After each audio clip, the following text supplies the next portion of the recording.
Shoot. So. Oh, hala. Napunit yung brief ko. Hello guys, kamusta? Kamusta kayo? Welcome. Tataka kayo no kung nasan ako. Nandito ako sa isang isang private na room kung saan pwede kang mag-tea, mag-isa. Shout out sa mga loners na nandyan. Shout out sa mga OFW na nandyan. Ayan guys, kamusta kayo? Welcome sa Zates. Sa Zates hindi, welcome po sa Kuya Razal Vlog. At ngayon mag-isa lang ako, wala yung mga tropa natin. Si Kiko maglalaba siya, tapos si AJ naka-duty pa. Ayan siya. So, hintay ko yung order ko. So, typically may mga ganitong setup dito sa Saudi Arabia. Kasi parang ito yung lifestyle na meron sila. Very simple, very peaceful. Yun yung pinaka-importante. Peace of mind. Kaya naman, kanina, nag-iikot-ikot ako kanina. Naghanap ako ng isang lugar kung saan ako pwede gumawa ng content. Napakahirap mag-isip ng content, guys. By the way, guys, alam nyo, kung hindi nyo maitatanong, hindi ako bago sa paggawa ng content sa social media. Kasi meron ako YouTube channel dati. So, ito na yung hi bro, how are you? This is 25 sa? No problem. 20? But huwag ka lang 30, no problem ha? Okay.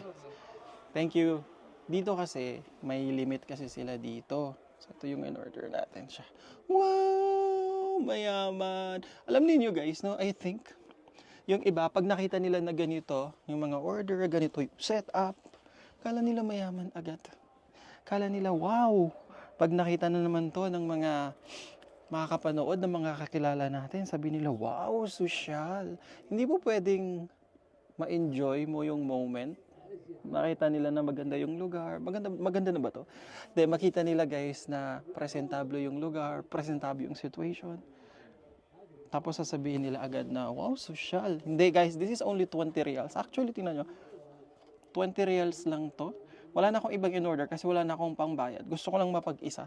Shout out sa mga loners na nandyan, sa mga mahilig mag-isa. Ayan guys, katulad ko, alam nyo yan, sa mga loners na nandyan, napasarap na. May peace of mind ka. Yung tipong habang tumatanda tayo, yun na lang yung madalas na nagmamatter sa atin, yung peace of mind. Sa dami ng mga problema, halos araw-araw na kinakaharap natin, problema natin sa sarili natin, problema natin sa ibang tao, problema ng mga tao sa paligid natin. Yun yung minsan na nakakabangas yung mga ganong setup.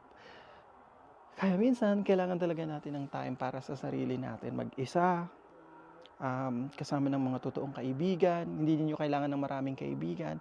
1, 2, 3, sapat na. Ayan siya. Tsaka mga ganitong moment, mag-isa lang tayo. Okay na to. Tapos, magtiti tayo mag-isa. Ayan. Sa mga makakapanood guys yung mga sa tingin nila social to. This is only 20 reals. Ano ba yung 20 reals para i-treat ko yung sarili ko? Ano ba yung 20 reals para i-treat nyo yung sarili niyo minsan? I think, alam nyo guys, it's not just the food na binabayaran ko at this very moment. It's not just the drink. Hindi lang tong tea na to, pero yung peace of mind ko sa mga oras na to, napaka-importante sa akin. Hindi kayang bilhin ng kahit na anumang bagay or kahit na anumang halaga. So, cheers sa inyo. Shout out dyan. Alam nyo naman, napakahirap ng buhay ng isang OFW. Kasi dito sa ibang bansa, yung pinakakalaban natin ay stress.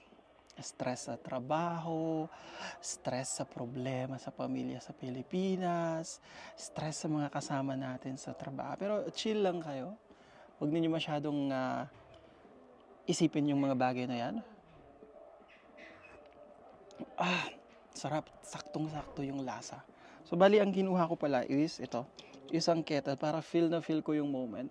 Isang kettle na ganyan na merong habag. Hindi siya tea, ang tawag nila dito is habag sa Arabic. Sobrang gusto ko. Minsan kapag nagro-road trip ako, mag-isa or kasama yung mga tropa, may mga nagbibenta sa gilid din ng ganito. So bumibili ako. Usually 5 reals yung price, but super duper sarap. dapat pala nasa kwan tayo.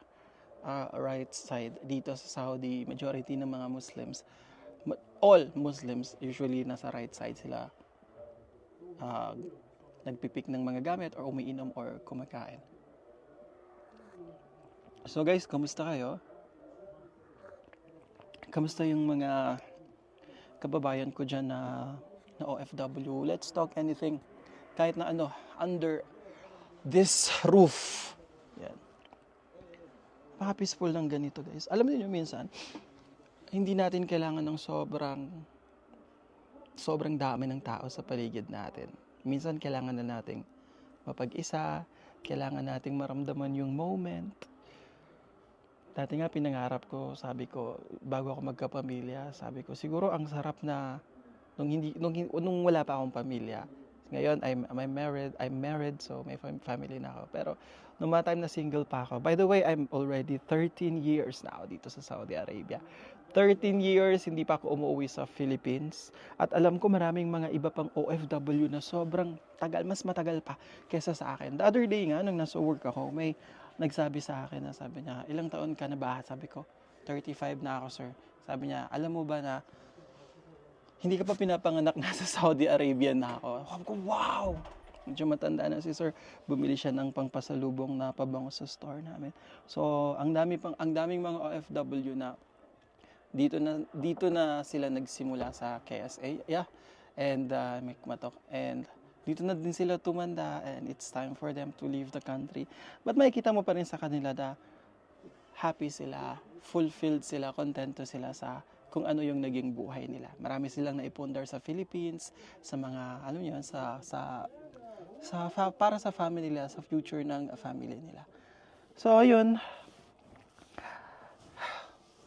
Kumusta yung mga OFW na nandyan?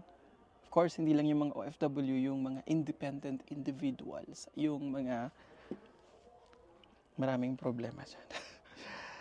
Sarap sa pakiramdam ng ganito guys, no? Yung mag-isa ka lang, may sarili kang abode ba tawag doon?